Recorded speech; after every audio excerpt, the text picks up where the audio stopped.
Como reparar os danos?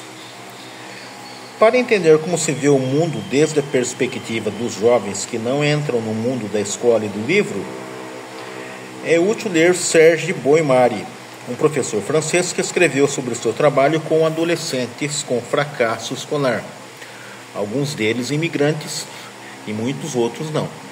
Seu livro, ademais, é uma ilustração de como se aprende a pensar.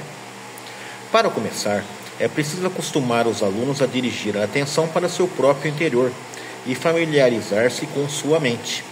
O professor crê que por trás de seus problemas encontra-se uma falta de estímulo, o intercâmbio social e verbal entre pessoas, que começa desde o primeiro momento, não se produziu com normalidade em seu caso e não desenvolveu sua linguagem.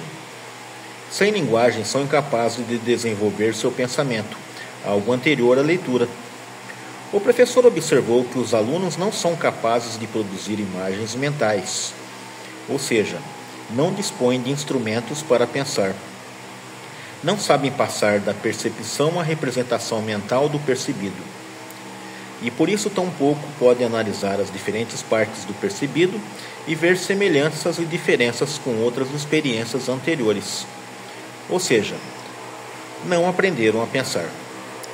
Normalmente, seus alunos tentam não trabalhar, começam a falar outra coisa ou não escutam, o que não passa de inadvertidos atos de sabotagem. Por onde começar? Geralmente falta-lhes base até para entrar no primeiro grau. Para poder estudar é necessário ter um mundo interior estruturado e saber participar do intercâmbio social. Assim, para começar, faltam a esses alunos as experiências que pertencem à etapa pré-escolar. Vêm de famílias disfuncionais, envergonham-se delas e têm segredos. Estão descobrindo a dificuldade de ultrapassar a situação de seus pais. E o que ouvem dizer em sua casa e em seu bairro é que não vale a pena se esforçar. Uma atitude que pode induzi-los à vontade de evitar toda a responsabilidade adulta e permanecer numa situação de criança. O primeiro passo do programa do professor é aumentar a capacidade dos alunos de aguentar a frustração. Uma capacidade que estaria diminuindo hoje entre muitos jovens de todas as classes sociais por conta de situações familiares cada vez mais estressantes. Quando há problemas na família, os pais têm dificuldades em exercer uma autoridade qualquer. Alguns não prestam atenção aos seus filhos, enquanto outros os superprotegem. O professor também insiste na capacidade de um tempo de reflexão. Os jovens tentam escapar do trabalho mental, querem saber a resposta imediatamente, evitando ter que buscar formular e se aventurar a uma resposta. Pensar é cansativo. O professor destaca que a ausência de pensamento transforma os jovens em perfeitos conformistas, porque só repetem o que ouviram em vez de questioná-lo. E costumam prevalecer neles algumas poucas ideias, como, por exemplo, que não valem nada, que estão sendo perseguidos, que têm o mundo inteiro contra si e que são vítimas de injustiças. Sua ideia de serem vítimas funciona como uma desculpa para nunca se questionarem nem exigirem esforços de si mesmos. Não analisam suas relações com os outros. É frequente que não sejam capazes de escutar o professor quando este fala à turma. Consideram que o que é dito não tem a ver com eles, se o professor não se dirige só e diretamente a eles. Observa-se uma falta de curiosidade, uma falta de gosto pelo saber, algo que parece muito estranho a um professor que escolhe como profissão viver entre saberes. Os alunos afirmam que é inútil o que a escola propõe. Os exercícios não lhes servem e os professores explicam mal. Os alunos homens creem que sua viralidade está sendo constantemente questionada. A linguagem desses jovens se caracteriza por ser ao mesmo tempo pobre, rígida e insegura. Não é muito melhor sua linguagem oral, que é escrita. Sua linguagem falada se caracteriza por um ritmo rápido, mas entrecortado, por um uso frequente de umas poucas palavras e por orações pela metade. Os alunos só manejam os temas imediatos, bem conhecidos, pertencentes ao seu pequeno mundo, que abarca a casa, a escola e o bairro. Sua linguagem lhes serve bem quando estão falando com alguém que maneja exatamente as mesmas referências mas quando deve explicar algo a uma pessoa desconhecida, sua linguagem é insuficiente. Seu professor propõe um exercício, há duas reações típicas. A primeira é dizer que já sabe o que o professor propõe, e a segunda, contraditória, é dizer que o exercício é difícil demais. Os alunos não aceitam a insegurança da dúvida. O novo e o desconhecido os desagradam, porque são conscientes de sua falta de conhecimentos para chegar a entender o assunto em questão. Querem saber a resposta imediatamente, como é e quem tem razão. O fundamental do método desse professor é a leitura em voz alta. Através da voz do professor e da proximidade humana com este, o texto se preenche de interesse humano. Em outro sentido contrário, o professor introduz uma distância entre o texto e o aluno porque escolhe textos de outras épocas e outros países. Ele comprovou que esse tipo de texto ajuda o aluno a pensar em vez de reagir automaticamente e com clichês. O professor elaborou uma aula típica que sempre começa com uma leitura em voz alta durante 15 ou 20 minutos. Depois há um intervalo entre os alunos sobre o que leram. O propósito é manter vivo na mente o que acabaram de ouvir e para que se acostumem a se apoiar em seu mundo interior. Dizer outra vez o que acabaram de ouvir lhes permite compreender melhor o que escutaram. Assim também aprendem a escutar coisas novas e a construir juntos um sentido, algo que constitui atos de falas novos para eles. Depois o professor lhes pede que redijam de maneira individual de 5 a 10 linhas, o que também é uma maneira de prolongar a retenção da história.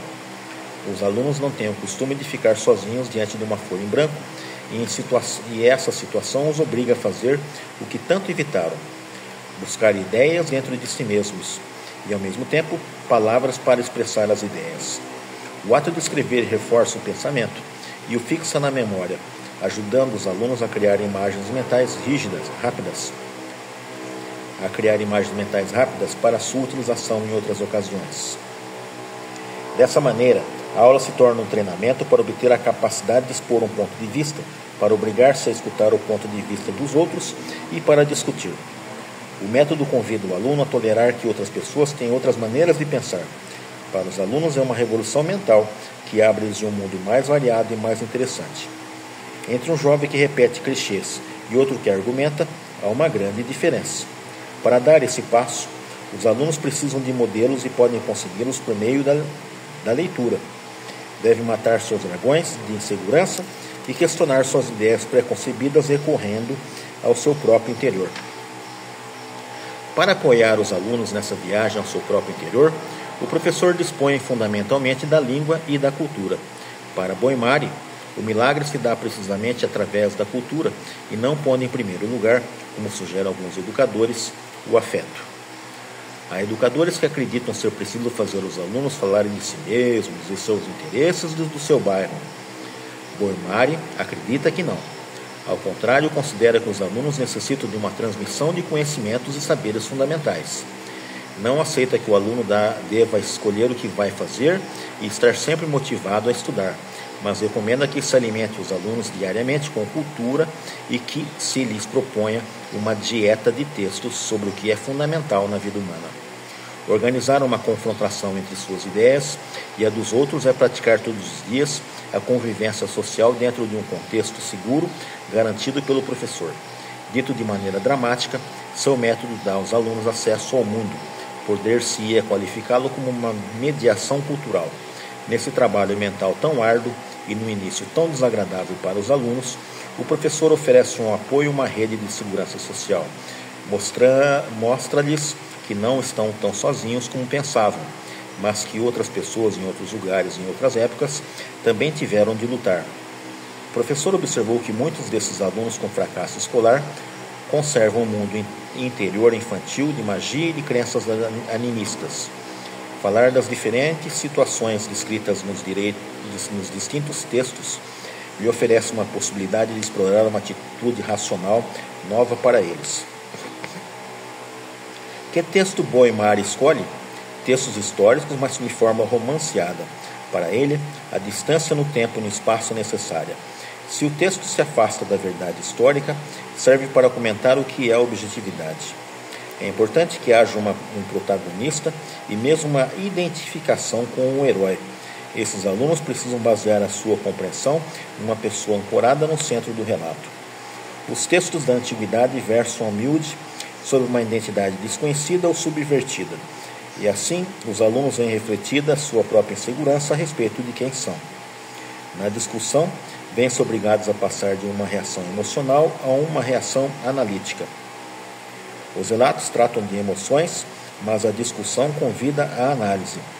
Se os acontecimentos se dão em outros lugares e outras épocas, os jovens se sentem mais livres para explorar novas atitudes, ao passo que, se são atuais, é mais difícil desfazer-se das atitudes estereotipadas. Precisam dar o passo do pessoal e egocêntrico para o geral. Com o texto podem começar trabalhando o emocional, mas pouco a pouco vão adentrando no conteúdo lido, buscando as causas e as consequências do que aconteceu ali. A discussão depois da leitura tem múltiplos objetivos. Reconstruir a história permite eliminar os mal-entendidos e estabelecer uma compreensão geral dela. Essa reconstrução é uma conquista que se obtém juntos, algo para o qual todos contribuem. A discussão lhes permite analisar e depois sintetizar o que ouviram. Para os mais inseguros, serve para entenderem a história, apesar de não a terem entendido bem durante a leitura. Desse trabalho também nascem as perguntas sobre o texto, ainda que os textos tratem de situações alheias à sua vida cotidiana. Se há uma ilustração, começam a atentar para os detalhes e a compará-la com sua própria recordação do texto. O contexto social de uma turma pequena é um forte apoio para poder se submeter a exigências da aprendizagem. O professor destaca que aquilo que ele faz com seus alunos é muito similar à típica aula de filosofia. O costume é começar com um texto e depois discutir. O que há de especial aqui é que esses alunos em fracasso escolar necessitam de um grupo à parte, porque se estivessem com os outros alunos mais avançados, não se atreveriam a questionar a si mesmos. Em relação aos textos, o professor recomenda que não se explore excessivamente um relato, mas que se tente preservar o encanto pelo novo. Tampouco se deve obrigar os alunos a lerem em voz alta algo logo no início. Ele tenta despertar primeiro o pensamento e só depois seguir com a leitura individual. Esses jovens carecem dos hábitos que já se consideram adquiridos desde o primeiro ano do primário, como aceitar ficar sentado, concentrar-se, acompanhar uma instrução e organizar seu trabalho num caderno. Não aprenderam a usar a linguagem e a leitura como instrumentos de aprendizagem. Estes, sim, precisam aprender a aprender, como reza a fórmula. Para Boimari, os alunos têm de sair de seu pequeno mundo pessoal, sair de sua confusão, começar a falar do mundo, e ele os ajuda a conseguir isso por meio da discussão em grupo. Ele acredita que os partidários de antepor o igualitarismo escolar à aprendizagem têm uma grande responsabilidade com relação à situação em que se encontram os alunos que ele tenta ajudar. Podemos aqui abrir um parêntese sobre as experiências de uma autora francesa, que descreve como o contato com a cultura pode transformar a vida, por exemplo, nos bairros pobres da Colômbia. Ela descreve uma situação similar à de Boimari, fazendo de seu livro um cântico de alegria e otimismo, baseado no poder transformador da cultura, da beleza e dos laços sociais. Os vizinhos do bairro que ela descreve sabem pouco sobre o mundo, nem sequer conhecem o mapa de seu próprio país, a Colômbia. A autora nos conta de um projeto que foram as pessoas como mediadores culturais para organizar círculos de leitura em voz alta em modestas bibliotecas de bairro. Tudo isso orientado a pessoas de baixo nível cultural. O que ela descreve poderia chamar-se de biblioterapia. Na apresentação do livro, a autora enumera que a leitura dá aos participantes dos círculos acesso a novas experiências, companhia e desenvolvimento da capacidade de expressão. Eles desenvolvem a sutileza verbal, a capacidade de avaliar e compreender sua situação no mundo. Os participantes obtêm, ademais, uma ligação com um lugar específico. A biblioteca é um lugar em que sabem ser bem-vindos e onde ficam à vontade. O círculo lhes proporciona uma extensão de sua vida cotidiana, ampliando sua rede de contatos sociais. Além disso, ao voltar para casa, depois de uma reunião de leitura, os membros do círculo têm coisas para contar, de modo que a mediação tem um prolongamento para além de seus próprios membros. A autora insiste na importância da leitura em voz alta, que dá ritmo, musicalidade e calor humano, envolvendo a todos numa experiência comum. Os participantes vivem uma vida cinzenta, sem cor e sem calor, e o círculo acaba sendo um alimento, porque se apropriam do que está nos livros.